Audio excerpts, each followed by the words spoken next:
Hello boys and girls, a Mr. Man book today. Mr. Clever flies a kite. You could fly a kite out there today. It's really, really windy. Okay, Mr. Clever flies a kite by Roger Hargreaves. One blustery day, Mr. Clever called at little Miss Neat's house. "What perfect weather for flying a kite," he said to her. "Won't you join me flying a kite on Windy Hill? You can tidy your garden later." After much persuasion, little Miss Neat agreed.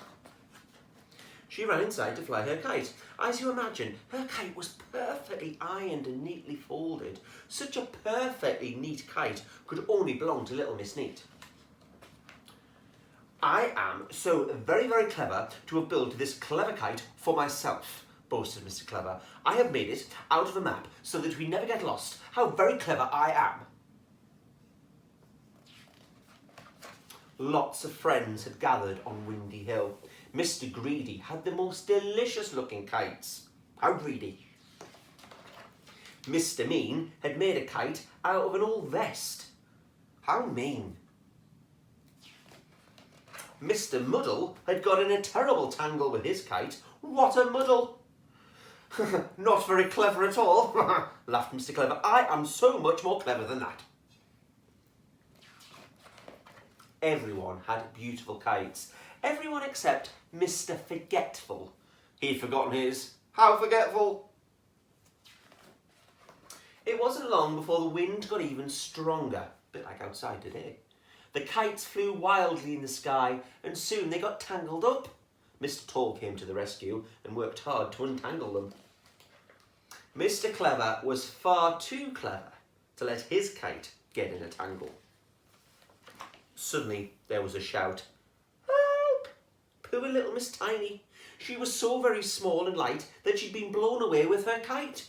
Help me, help me!" Mr. Small rushed to her rescue, but he was so small and light that his feet were lifted off the ground and he was lifted right into the air with little Miss Tiny. Thank goodness that Mr. Tall was there.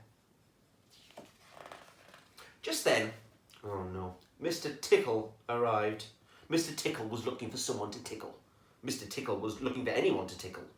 Tickle, tickle, tickle. It's not easy to fly a kite when you're being tickled. Who's he tickling there, boys and girls? Yeah, that's right, Mr. Greedy. "I am so very, very, very clever," said Mr. Clever proudly. "I have an excellent idea. Let's have lunch." And Mr. Tickle can look after the kites. He's very clever, isn't it? With his long arms. After hauling all those kites, Mr. Tickle was so tired he could hardly lift his arms. He went back home exhausted, with only enough strength for... Can you guess, clever clogs? That's right, a tiny tickle for you. I wouldn't like to be tickled from Mr. Tickle. Oh no. Right, boys and girls, I will see you tomorrow for another story. Bye bye.